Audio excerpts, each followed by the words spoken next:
Assalamualaikum warahmatullahi wabarakatuh. Welcome back to my YouTube channel. Jangan lupa like, comment, and subscribe di channel ini. Dengan cara subscribe, teman-teman sekalian tidak akan ketinggalan notifikasi-notifikasi update video terbaru dari Story Channel ya teman-teman ya. Ya, terima kasih banyak yang sudah subscribe, dan yang belum silahkan subscribe. Pada kesempatan kali ini, Story Channel akan membawakan suatu materi, yaitu kuota transmigrasi untuk Kabupaten Sleman. Ya teman-teman ya, Sleman telah buka program transmigrasi ke Sulawesi dan Kalimantan. Ikuti terus channel ini teman-teman, jangan di skip supaya informasinya jelas dan akurat ya teman-teman ya. Untuk cara dan syarat untuk transmigrasi itu ada di YouTube aku, sudah saya upload, silahkan tonton untuk syarat dan caranya, silahkan tonton ya. Kita menuju ke materi lagi, jangan berlama-lama. Kabupaten Sleman, salah satu upaya untuk meningkatkan kesejahteraan penduduk dengan berpindah ke daerah lain dan memulai usaha baru di daerah tersebut. Tahun ini, Dinas Kertrans, Dinas Tenaga Kerja Sleman membuka program transmigrasi ke 4 lokasi di Sulawesi dan Kalimantan.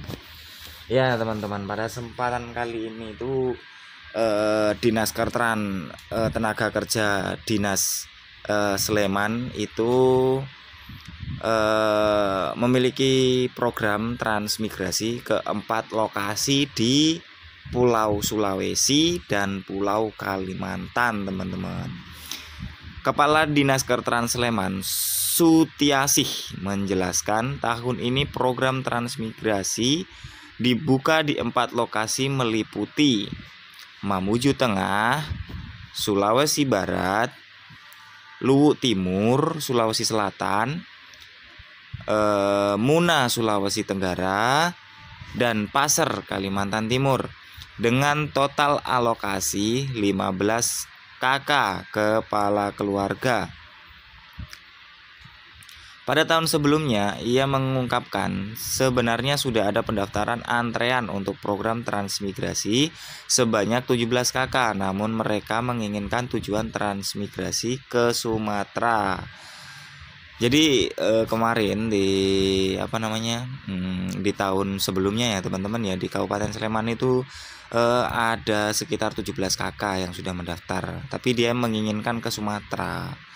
Baru yang terdaftar di sini kan Kalimantan dengan Sulawesi ya teman-teman ya. Jadi saya kurang paham, nanti dijelaskan di bawah.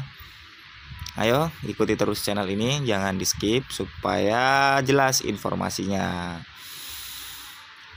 Menurutnya, banyaknya minat transmigrasi ke Sumatera karena masyarakat berpandangan jika Sumatera lokasinya tidak terlalu jauh dari Jawa. Selain itu, pada program transmigrasi sebelumnya juga pemberangkatan lebih banyak ke Sumatera, sehingga dianggap lingkungannya lebih familiar dengan lingkungan Jawa.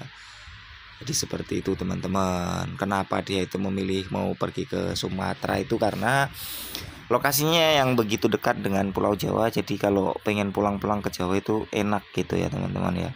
Dan dengan adanya kemarin di tahun-tahun lalu itu transmigrasi banyak ke Sumatera. Jadi kalau trans ke sana kan sehingga lingkungannya itu lebih familiar dengan lingkungan Jawa gitu ya teman-teman ya. Ya, jadi seperti itu. Ia menjelaskan lokasi tujuan transmigrasi setiap tahun ditetapkan oleh Kementerian Desa Pembangunan Daerah Tertinggal. Jadi transmigrasi itu setiap tahun ditetapkan oleh Kemdes PDTT ya teman-teman. Kemdes PDTT itu kepanjangannya Kementerian Desa Pembangunan Daerah Tertinggal dan Transmigrasi. Di lokasi transmigrasi diharapkan peserta program transmigrasi pekerjaannya adalah petani, cuman tidak menutup peluang bekerja di luar lokasi trans. Tapi tetap tidak boleh meninggalkan lokasi trans katanya. Jadi ini toh teman-teman, kan sudah ada video saya yang saya upload tentang kebijakan sanksi dan bantuan untuk transmigrasi ya teman-teman ya. Jadi untuk ini ya teman-teman, kita sebenarnya boleh meninggalkan tempat trans. Yang jelas kita harus konfirmasi dulu kepada kepala KUPT atau bagian-bagian tertentu yang bertanggung jawab atas transmigrasi tersebut. Jadi begitu teman-teman. Kalau kita memberitahu, jadi otomatis kita nggak bakalan rumah kita itu nggak bakalan tersegel yang di transmigrasi gitu teman-teman.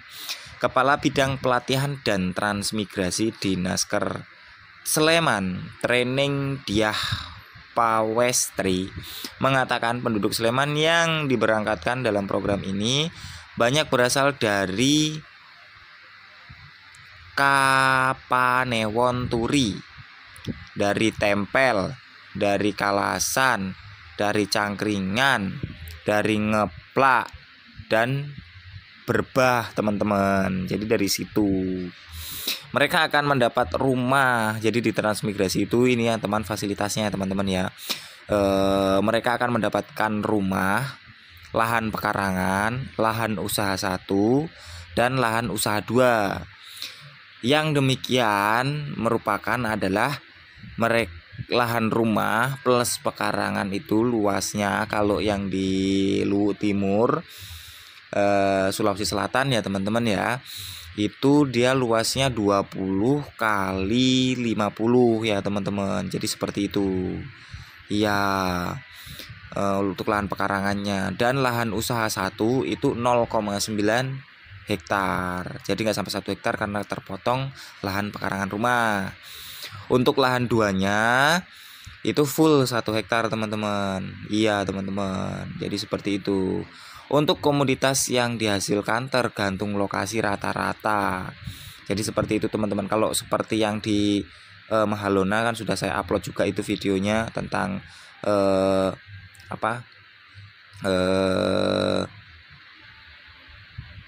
prosedur bukan prosedur teman-teman, apalagi namanya progres pertanian di Luwu Timur di transmigrasi Mahalona Luwu Timur ya teman-teman ya. Itu sudah ada saya upload juga teman-teman. Yaitu rata-rata tanaman keras seperti lada, kopi dan lainnya. Kalau sawah indikasinya baru di Kalimantan dan program pemerintah ketahanan pangan katanya. Jadi seperti itu teman-teman. Jadi di Kalimantan lebih ke sawah ya teman-teman. Berarti di sana itu kebanyakan memang lahan yang basah dan gambut teman-teman. Tapi kalau untuk Sulawesi teman-teman, Sulawesi kalau untuk yang Kabupaten Muna, dia tanahnya kering, bisa ditanamin. Di sana katanya itu, bukan katanya ya, memang ya orang di sana menanam jahe teman-teman. Jadi kalau di Kabupaten Muna itu jahe ya ditanam di sana. Seperti itu teman-teman. Nah, kalau di Mahalona Luwu Timur dia mayoritas kalau yang lahannya basah itu sawah, dan lahan kering lebih banyaknya ke merica ya teman-teman ya. Meskipun banyak tanaman perkebunan, di sini banyak yang menanam tanaman-tanaman perkebunan lain seperti selain lada gitu ya. Tapi lebih besarnya ke lada teman-teman di sini. Jadi seperti itu. Iya teman-teman. Mungkin cukup sekian informasi saya tentang kuota transmigrasi, dan ada sedikit melenceng-melencengnya, ada banyak informasi-informasi lain. Mohon maaf jika ada salah ucap, mohon dibenarkan ya teman-teman ya. Jangan lupa like, comment, and subscribe.